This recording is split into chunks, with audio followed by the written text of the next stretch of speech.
రకాల చర్మ సమస్యలకు శాశ్వత పరిష్కారం ఈ శ్రీత 9281458181. అందరికీ నమస్కారం అండి. 70 సీట్లు 60 సీట్లు 50 సీట్లను ఎక్స్పెక్ట్ చేశాము ఫస్ట్లో. తర్వాత ఉన్న ప్రాక్టికల్ కారణాల దృష్ట్యా 24 సీట్లు సార్ తీసుకోవాల్సి వచ్చింది. ఇప్పుడు 21 సీట్లు అంటే మళ్ళీ నిన్నటి నుంచి చర్చలు మొదలయ్యాయి. నాకు ఒకటి తెలియగలుగుతా, 70కి 24కి మధ్య వ్యత్యాసం ఎక్కువ ఉంది కాబట్టి మనం దాని గురించి ఎక్కువసేపు చర్చించాము అన్నా, బాధపడ్డాము అన్నా, తర్జన వర్జనలు అయ్యాము అన్న అర్థం ఉంది. 24కి 21కి పెద్ద తేడా ఏముందని చెప్పేసి మన గురించి మళ్ళీ ఇంకొకసారి ఆలోచనలు. తగ్గడం అయిపోయింది, ఇంకా నెగ్గడం గురించి ఆలోచిద్దాం. ఇప్పుడు ఉమ్మడి పార్టీ నెగ్గాలి అన్నా, జనసేన పార్టీకి ఇరు పార్టీల దృష్టి, అటు కేంద్రంలో అధికారంలో ఉన్న పార్టీ, ఇటు రాష్ట్రంలో ఎక్కువ క్యాడర్ ఉండి అనుభవం ఉన్న పార్టీ, సీనియర్ పార్టీగా చెప్పుకోబడుతున్నటువంటి పార్టీ, ఈ రెండు పార్టీల మధ్యలో అధ్యక్షుడి మాట, పార్టీ వాయిస్ రెండు బలంగా నిలబడాలి అంటే పవన్ కళ్యాణ్ గారి మాట ప్రకారం, ఆయన తీసుకున్న నిర్ణయం ప్రకారం 100% సక్సెస్ఫుల్ రేట్ని ఇవ్వడం మన బాధ్యత.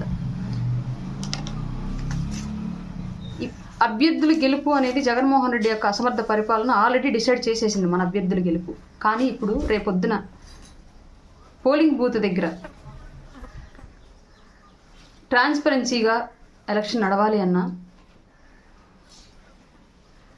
ప్రజల కోసం నిలబడ్డ పార్టీల యొక్క ఆశయం నిలవాలి అన్నా, బూత్ ఏజెంట్లు, స్థానిక క్యాడరు, స్థానిక నాయకత్వం 100% భేషజాలు వదిలి నిస్వార్థంగా పనిచేయడం అవసరం, ధైర్యంగా పోరాడడం అవసరం.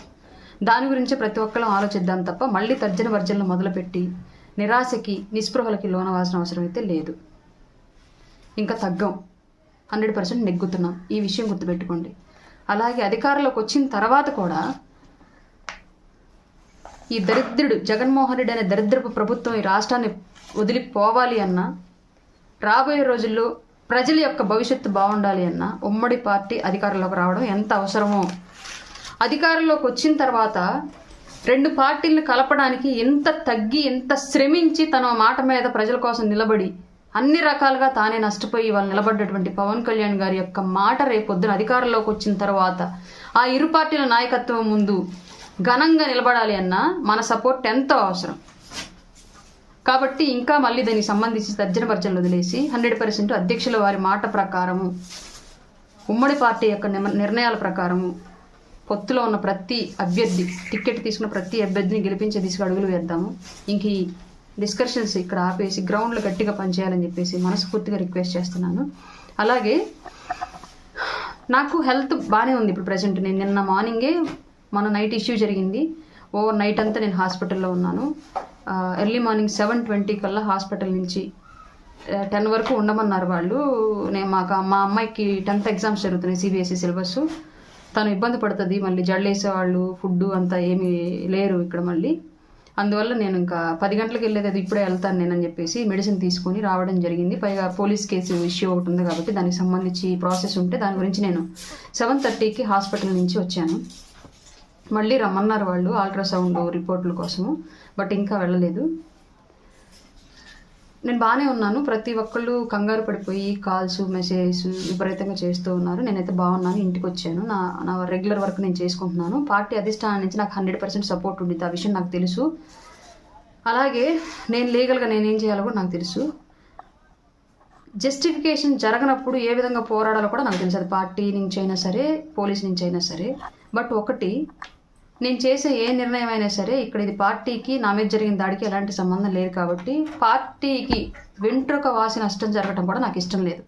అలాగే అధిష్టానం తీసుకునే నిర్ణయాలు ఈ సిచ్యువేషన్లో, ఎలక్షన్ సిచ్యువేషన్లో ఎలా ఉంటాయో కూడా నేను ఊహించగలను. కాబట్టి జరుగుతున్న విషయం అంతా అధ్యక్షుల వారికి తెలుసు. ఆఫ్టర్ ఎలక్షన్ నిర్ణయాలు ఎలా ఉంటాయో కూడా నాకు తెలుసు. నాకు ముందే హామీ ఇచ్చారు కాబట్టి ఈ జరుగుతున్న విషయాలు ఇవాళ ఒక్కరోజు జరిగింది కాదు. వాళ్ళు నన్ను మానసికంగా కొంగదీసి ఆగిపోయేలా చేయాలని ట్రై చేశారు, ఆర్థిక నేరాలు వేయాలని ట్రై చేశారు, వ్యక్తిత్వ హననం చేయాలని ట్రై చేశారు. ఇవన్నీ వర్కౌట్ అవ్వని పక్షంలో చివరిలో ఇంకా భౌతిక దాడికి తెగబడ్డారు. ఇవన్నీ ఒక ప్రాసెస్ చాలా రోజులు జరుగుతోంది. ఆఫ్టర్ ఎలక్షన్ దీని మీద డెసిషన్ అనేది అధిష్టానం నుంచి ఉండిద్దని నాకు ముందే తెలుసు. కానీ అనుకోకుండా నిన్న వాళ్ళు చేసిన విషయం వల్ల అది బయటపడిపోయింది, నా ప్రమేయం లేకుండా జరిగిపోయింది. కాబట్టి దీని మీద ఎలా వెళ్ళాలి, ఏం చేయాలి అనేది నాకు ఒక క్లారిటీ ఉంది. అలాగే నాకు 100% పార్టీ సైడ్ నుంచి సపోర్ట్ ఉంటుంది. జిల్లా నుంచి కూడా పెద్ద ఎత్తున నాకు సపోర్ట్ ఉంది. కాబట్టి ఎవరు దీని గురించి కంగారు పడాల్సిన అవసరం లేదు. ఈ విషయం ఇప్పుడు ఎందుకు చెప్తున్నానంటే, ఎస్పెషల్లీ నన్ను పరామర్శించే ముసుగులో నా నుంచి ఏదో పార్టీకి సంబంధించి నెగిటివ్గా మాట్లాడనించాలి అనో, లేదంటే నాకేదో పార్టీ గురించో, నాయకత్వం గురించో, అధ్యక్షుల వారి గురించో విషం ఎక్కించాలనో చాలామంది ప్రయత్నాలు చేస్తున్నారు. కాల్స్ ద్వారా అధికార పార్టీ నుంచి, విశ్లేషకుల నుంచి, మీడియా ఛానల్స్ నుంచి వివిధ రకాలుగా చేస్తున్నారు. నాకు ఇట్లాంటి ముసుగు సపోర్టర్స్ అవసరం లేదు. నాకు బీసీ సంఘాల నుంచి, ఎస్సీ సంఘాల నుంచి పెద్ద ఎత్తున సపోర్ట్ ఉంది. నిజంగానే కనుక దీన్ని నేను ఒక కౌంటర్ అటాక్ కిందే కనుక తీసుకెళ్ళాలి అనుకుంటే నేను తారాస్థాయికి తీసుకెళ్ళగలను. కానీ వాళ్ళు నా పార్టీలో వాళ్ళే. నేను దీన్ని అంత స్థాయిలోకి తీసుకెళ్ళను. పార్టీ అధిష్టాన నిర్ణయం నా ఫైనల్. బట్ వ్యక్తిగతంగా నాకు జరిగిన దానికి నేను ఆల్రెడీ లీగల్గా యాక్షన్ తీసుకున్నాను. ఇవి 2 నిర్ణయాలు. మీరు నాకు ఫోన్లు చేసి నన్నేదో చెడగొడదామని, నా మైండ్లో ఏదో విషయం నింపాలని ప్రయత్నం చేస్తుంటే ఆపండి. ఎందుకంటే పెద్ద పెద్ద స్థాయిలో వాళ్ళు చేస్తున్నారు. నాకు అవసరం లేదు. నేను నిర్ణయించుకోగలను. పవన్ కళ్యాణ్ గారు వెంట సాగుతున్న నా ప్రయాణంలో నా అడుగు ఎటువైపు వేయాలనేది నాకు ఒక క్లారిటీ ఉంది. నేను వయసుకు చిన్నదాన్నే కానీ 16 ఏళ్ళ వివాహ జీవితం నాకు ప్రపంచాన్ని చాలా నేర్పించింది. నేను కొంత సెన్సిబుల్గా ఆలోచించుకోగలను. నా గురించి నేను ఫైట్ చేసుకోగలను. నా వాళ్ళు నాకు సపోర్ట్గా ఉన్నారు. నా జనసేన పార్టీ మెంబర్సు, నా కుటుంబ సభ్యులు, నా బంధువులు, నా కుల బంధువులు, నా అత్తింటి కుల బంధువులు, పుట్టింటి కుల బంధువులు అందరూ నాకు సపోర్ట్గా ఉన్నారు. వైఎస్ఆర్సీపీ పార్టీ నుంచి కానివ్వండి, ముసుగులో ఉన్న వాళ్ళ గురించి కానివ్వండి, మీ సపోర్ట్ నాకు అక్కర్లేదు. పెద్ద స్థాయి వ్యక్తుల యొక్క పిఏలు మెసేజ్లు పెట్టి సార్ మీతో మాట్లాడతారంట, మేడం మీతో మాట్లాడతారంట అని చెప్పేసి అంటున్నారు. నాకు ఆ సార్లు, ఆ మేడంలు మాటలు నాకు అక్కర్లేదు. ఆ పరామర్శలు కూడా నాకు అక్కర్లేదు. ఎందుకంటే మీ అందరూ చూస్తున్నట్లుగా, మీ అందరూ చేస్తున్నట్లుగా రాజకీయం నేను చేయను. నాకు అవసరం లేదు. పవన్ కళ్యాణ్ గారు వెంటే నా అడుగులుంటే ఆయన ఏ నిర్ణయం తీసుకుని నాకు అభ్యంతరం ఉండదు. కాబట్టి మిగతా వాళ్ళతో కంపేర్ చేసి వీక్ పొజిషన్లో ఉన్నప్పుడు దాన్ని యూజ్ చేసుకొని దుమారం రేపి మీ స్వార్థానికి ఉపయోగించుకోవాలనే ఆలోచనలు నా అందు ఆపేయండి. మీ ప్రయత్నాలు ఫలించు. ఇంతకు మించి ఇంకేం చెప్పలేను. ఇదే చెప్పాలనుకుంటున్నాను. ఇంతకు మించి ఘాటుగా చెప్తే బాగోదు. కాబట్టి నా ఫైట్ నేను చేసుకుంటాను. నాకు నా పార్టీ కోసం పనిచేస్తున్నటువంటి సపోర్టర్సు, నా జిల్లా నుంచి చాలా స్థాయిలో నాకు సపోర్ట్ ఉంది. పార్టీ నుంచి 100% నాకు ఫేవర్గానే వస్తుంది. అంటే వాస్తవాలు ఏంటి అనేది వాళ్ళు ఒకసారి వెరిఫై చేసుకున్న తర్వాత నిర్ణయం తీసుకుంటారు. అది ఈ రోజు కాకపోయినా, ఈ సిచ్యువేషన్ కాకపోయినా ఇంకో రోజు డెఫినెట్గా తీసుకుంటారు. ఆ విషయం నాకు తెలుసు. So be happy and be cool everyone.